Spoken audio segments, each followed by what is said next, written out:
from the National News Studio, Sri Lanka.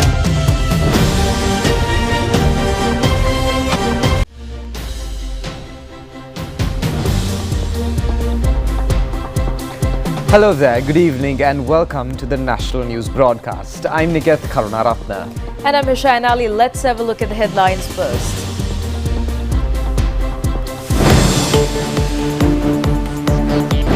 It has been revealed that drug traffickers are seeking refuge in their lodges, abandoning their hideouts.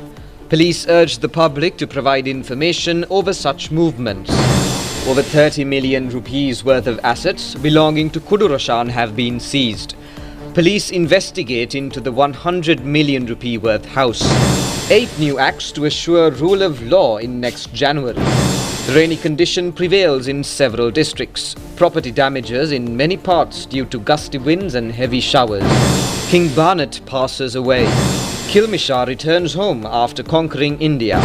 Israel launches heavy assaults on central and southern Gaza.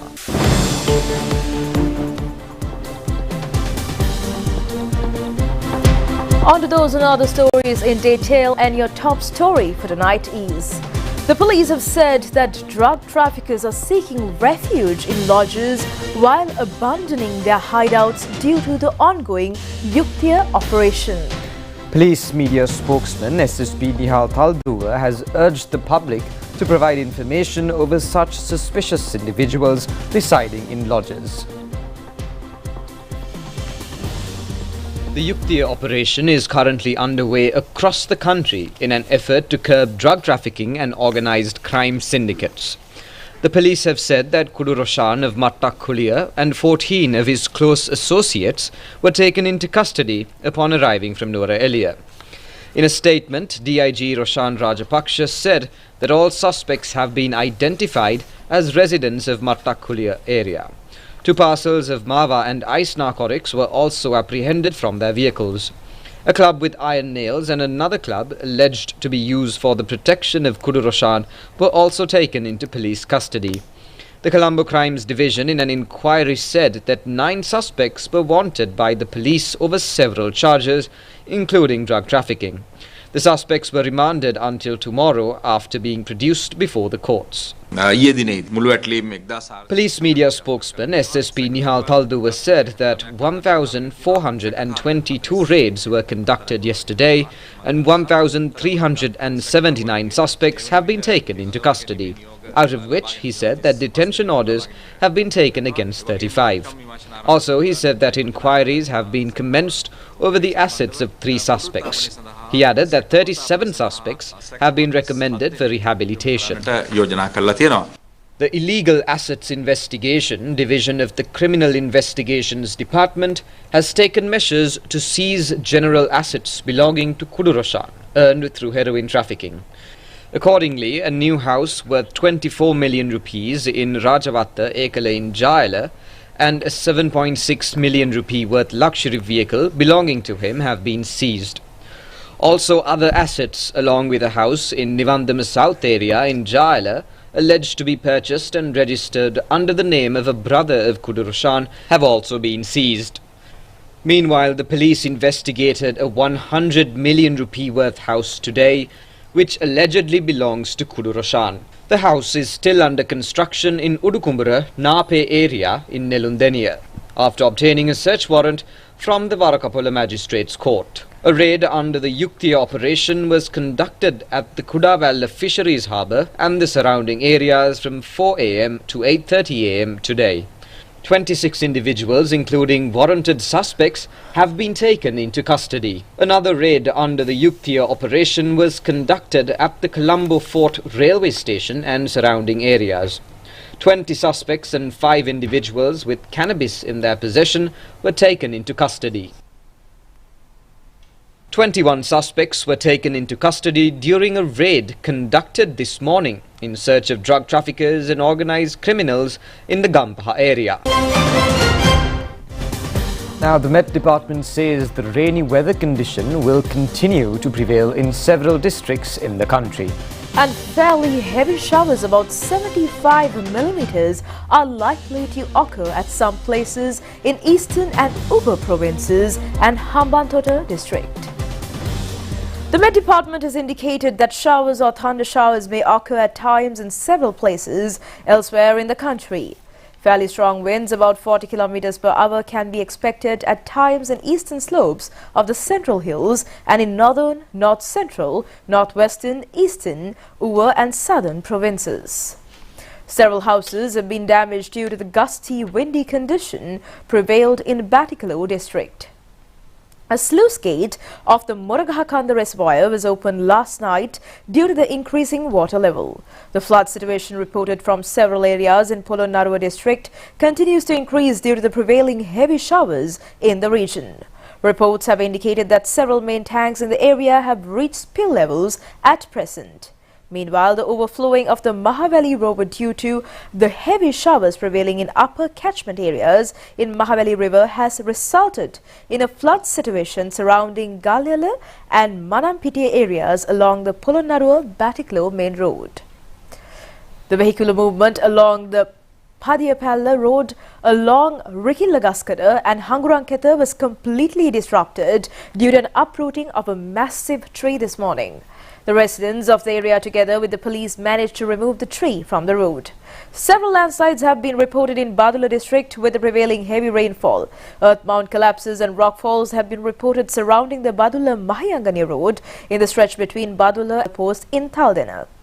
And removal of debris was carried out under the guidance of Road Development Authority, and the District Disaster Management Unit has informed the residents living around the Badula area to be cautious over a potential overflowing.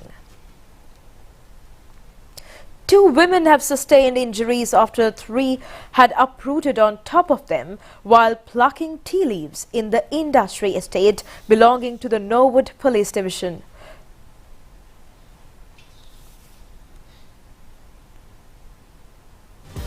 Minister Dr. Ramesh Patirana says that dengue-related fatalities recorded this year has declined compared to the previous year. He made these remarks during a media briefing held in Colombo yesterday. Minister Dr. Ramesh Patirana said that there is a clear decline of dengue-related fatalities this year compared to the previous year. He said that only 50 deaths have been reported this year.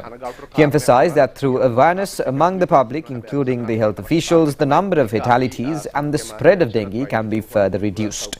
He also said that the public was inflicted with a fear over the influenza virus spread in various parts of the country, as well as the new variant of COVID currently spreading across the region. However, the minister said that an unnecessary fear should not be inflicted over the spread of the new variant.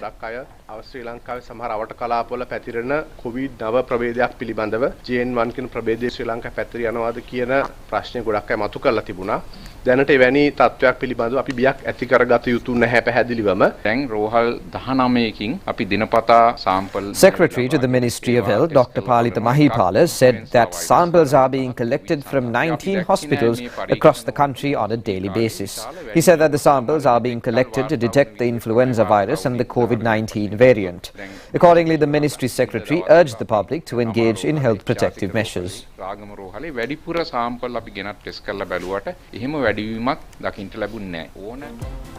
A high-level delegation from the Yunnan provincial government of China visited the Sri Lanka Rupavahini Corporation this morning. And the aim was to improve the cooperation between Yunnan provincial media agencies and Sri Lanka Rupavahini Corporation. Representing the Yunnan provincial government of China, a group of 6 delegates arrived at the national television premises. The delegation was welcomed by acting chairman of the corporation, Professor Chamindarat Naika. A discussion was held between the delegation and the upper management of the corporation, and agreement was reached to provide training for corporation staff to improve their professional skills in the future. A special attention was directed to improve the media relations between the 2 parties. The national television was invited to take part in the Lakam Machkang Visual Auditory Week to be held in China next year. During the week, both the nations are expected to exchange programs. Also, the national television was invited to take part in the Expo exhibition scheduled to be held in China next year. Subsequently, the Chinese delegation made an observation tour at the corporation premises. In front of our SLR. 他切割用的这个电脑这个没有嘛？我背后是他那个莲花塔。对。This is the voice the studio. ഫൺഷെയ്മി വൻസിദ്ധിയായി മാനവ സമ്പദ് നിൽധാരിണിയാ യുക്തി വെനുവിന് പെണിസിറ്റിനോ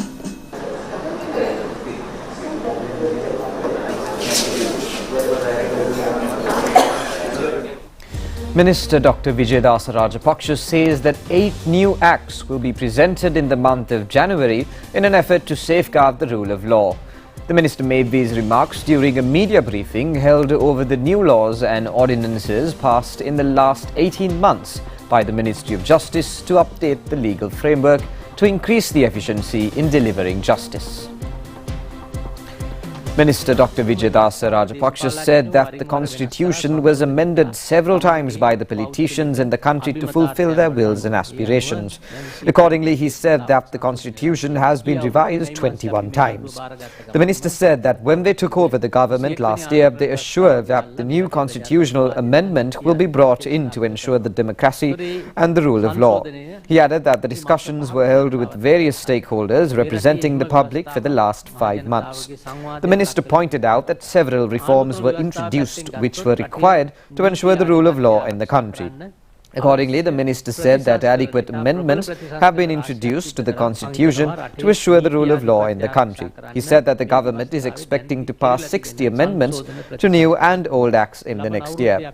He added that 8 new acts will be presented in the month of January in an effort to safeguard the rule of law. Meanwhile, Chairman of Celsin Institute and veteran advertising professional Harit Gunawardena passed away today. He was 55 years of age at the time of his demise. Late Harit Gunawardena was an honorary graduate of the University of Colombo. He served as the chairman of the Celsin Institute as well as a member of the director board. He was also the columnist of King Barnett, Admasa and Advertising World columns. The remains of the late Harit Gunawardena will be laid at his residence in Suhadamavata, Eravula Road in Panipitiya tomorrow morning. The final rites will be held in the evening of December 30th at the Eravula Public Cemetery. Now, the DMDK founder, leader and popular Tamil actor Vijayakanth died in Chennai following an illness. He was 71 years old at the time of his demise.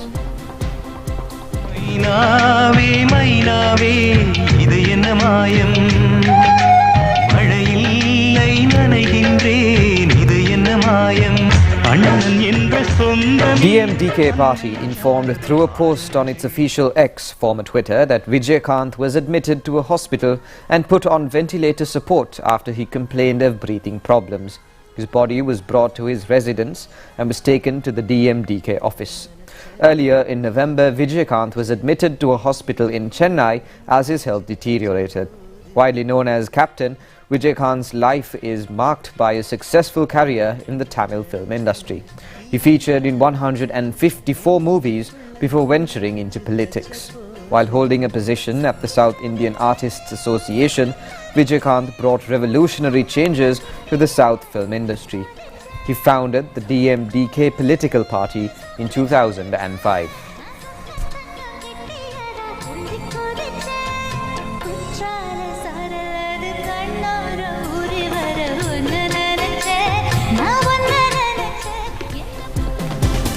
"14-year-old Kilmisha Ashia, who conquered India, arrived in the country today.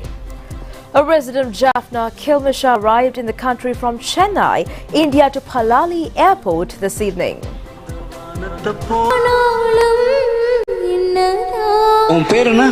Kilmisha. Sri Lanka, sir. Kilmisha Yashia won the 3rd edition of the Saregama Little Champion Show organized by the Z Tamil channel in India. The grand finals of the show was held at the Nehru Indoor Stadium in Chennai. The judges of the show were Srinivas Abhirami Vijay Prakash and Saindavi Prakash. The preliminary round of the Saregama Little Champs 2023 show was held online and the subsequent rounds were held in Kerala, Tamil Nadu, Telangana, Karnataka and Andhra Pradesh states. The winner of the show was selected based on public vote. Accordingly, Kilmisha managed to secure more votes in the finals than her competitors to win the grand finals and crown as the new little champ. She arrived in the country this evening from Chennai along with her trophy. Kilmisha was taken to her native place, Ariali Jaffna, in a motorcade, and she received a warm welcome upon her arrival.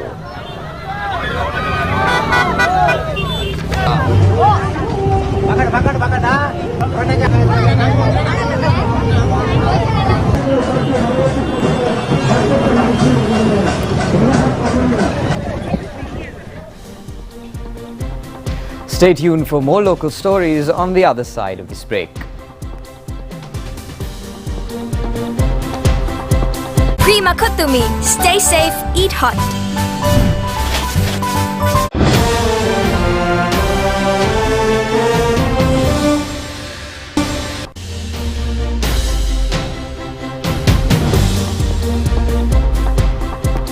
Welcome back after the break. Next up, this report is about a courageous mother from Henyaya Madhyapola, Kiriulla, who is putting in an effort to breathe life into pottery industry. She has been engaged in this industry for nearly 50 years. The 70-year-old Elpitige Kalyanavati has shown resilience and courage to improve the economic condition of her family despite numerous challenges. She continues to put in an effort to uplift the pottery industry in the face of economic difficulties. Kalyanavati claims that there is a high demand for pottery at present in the country. One of the challenges that she has faced is the dilapidation of the kiln following the heavy showers that has pertained in the recent past. She requested support from the public to continue her craft without hindrances.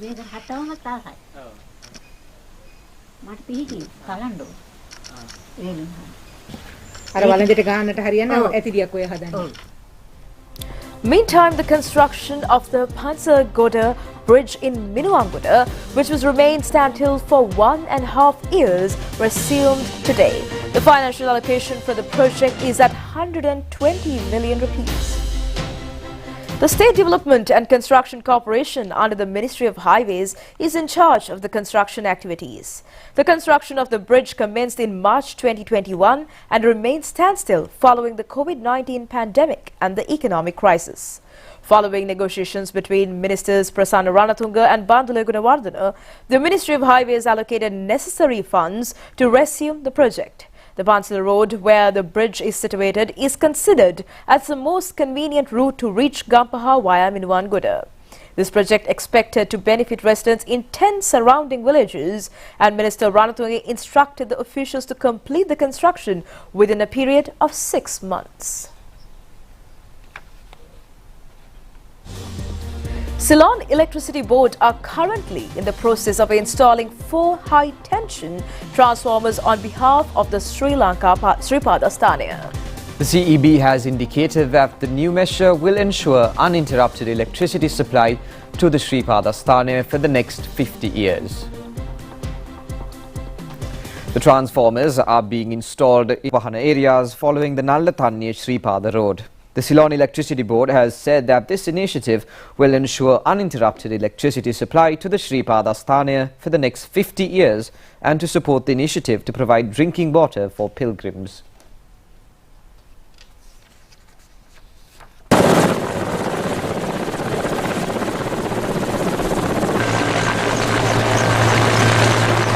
The material and equipments, including the 4 transformers pertaining to the project, were taken to Ratu Ambalama and Indikatupahana areas from the Nallatanniya grounds with the use of an Mi-17 helicopter belonging to the Sri Lanka Air Force.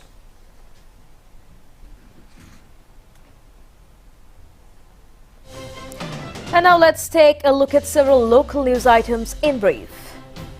A special railway operation has been initiated between Beliyatta Anuradhapura and Anuradhapura Beliyatta. The new train service has been arranged for devotees who are travelling to Anuradhapura from Beliyatta and Colombo Fort to take part in Maha Aryavansa sermon scheduled to take place at the Ruwanveli Mahasaya in Anuradhapura. Accordingly, a special train will be operated on the 30th of this month, and the train will depart from Beliyatta at 4:15 am and will depart from Colombo Fort at 8:15 am. On the 31st, the train will depart from Anuradhapura at 9:30 a.m. and will reach Polgahavila at around 12:30 p.m. The train will reach Colombo Fort at 3:10 p.m. and will arrive in Beliata at 7:20 p.m. The devotees arriving from Kandy will be able to join the special train from the Polgahavila railway station by taking the 1036 number train departing from Kandy railway station at 6:50 a.m. New Indian High Commissioner Santosh Jha said that the support will be extended for the development activities in the northern province. He made these remarks during a discussion held with Minister Nimal Siripala de Silva today. The meeting was held at the Ministry of Ports and Aviation Services. Justice W.N.T. Idawala has been appointed as the new chairman of the Bribery Commission. Shethiya Gunasekara and Bernard Rajpaksha have been named as the other members of the commission. The relevant appointments were made by President Ranil Wickremesinghe and will come to effect from January 1st. Industry 2023 Galle edition was commenced at the Samanala grounds in Galle today. It was held with the participation of Minister Dr. Ramesh Patrana, and the exhibition will comprise of more than 300 stalls. Colombo District Court has issued a stay order against measures which are underway to discourage the daily activities of the Sri Lanka Ports Authority. Accordingly, this will enable the smooth operation of the daily activities of the authority without any hindrance. Nanamuru Festival procession of the Sri Visuddharama Lunava Devala Mahaviharaya paraded the streets in Colombo recently. Many cultural aspects were incorporated into the procession organized by Dayaka Sabha of the temple.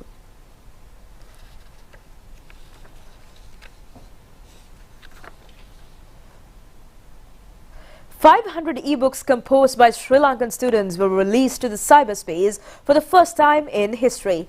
The event was held at the Mahamaya Girls' School in Kandy.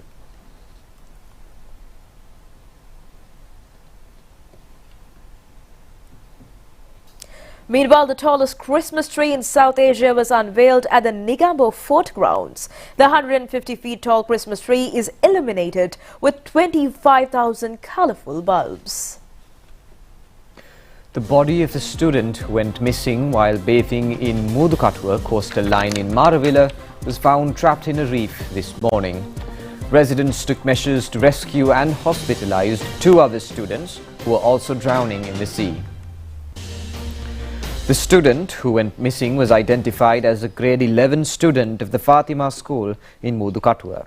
The other 2 students have also been identified as students of the same school of the ages 16 and 17. The residents and the police took measures to recover the body of the student and managed to find the remains trapped in a reef this morning.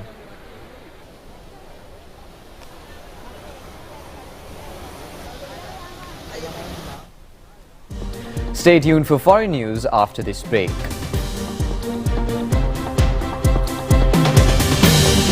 Prima Kutumi. Stay safe, eat hot.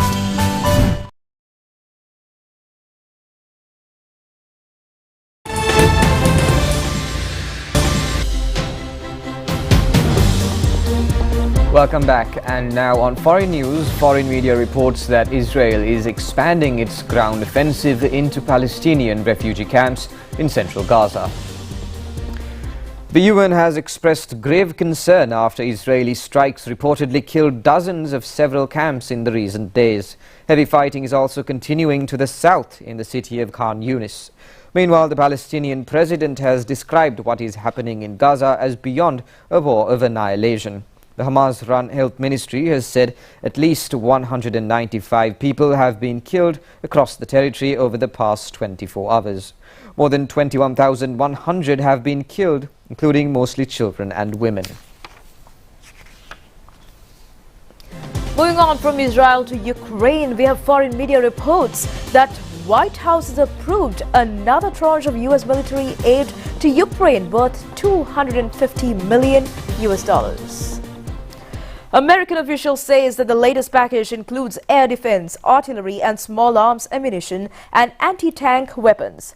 But it marks the last funding available without fresh approval from Congress, where talks have stalled and Ukraine has warned that the war effort and its public finances are at risk if further Western aid is not forthcoming. Amid a stalled counteroffensive in the east of the country and a little changed line of control, Ukrainian officials are facing the prospect of a slowdown in aid from allies in Washington and Europe. Although the Ukraine war effort has broad support in the US Congress, an agreement on further arms has been stopped by the Republicans. Now, the Eiffel Tower in Paris closed to the public on Wednesday because of a strike by its staff. It was reported that the employees were protesting about the way the tower was being managed. The date of their strike was not picked at random, as 27 December is the centenary of the death of the tower's creator, Gustave Eiffel. A visionary French engineer and entrepreneur, Eiffel died on the 27th of December in 1923 at the age of 91. Completed in 1889, the so-called Iron Lady remains one of the world's prime tourist attractions, attracting 5.85 million visitors last year. Tower operator Sete apologized for the strike, which it said was due to part of the staff. Toyota-owned car maker Daihatsu has closed all 4 of its plants until the end of January after admitting it has falsified safety tests. Daihatsu admitted that it had been manipulating safety tests on 64 makes for 3 decades. Its headquarters in Osaka, Japan was the last to close on 25th December. The scandal puts in jeopardy 9,000 workers in the country and could affect global car giant Toyota's reputation. Prima Kutumi. Stay safe, eat hot.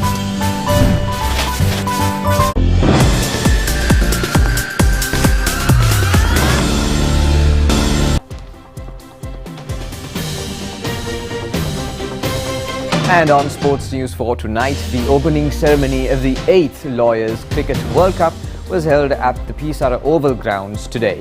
The tournament will begin tomorrow and continue until the 6th of January. The tournament is organized by the Sri Lanka Lawyers Cricket. Accordingly, India, Pakistan, England and Bangladesh are taking part in this tournament. The preliminary round of the tournament will be held under 2 groups. The finals will be held on January 6th at the SSC grounds. The trophy was brought into the opening ceremony by the captain of the Indian contingent.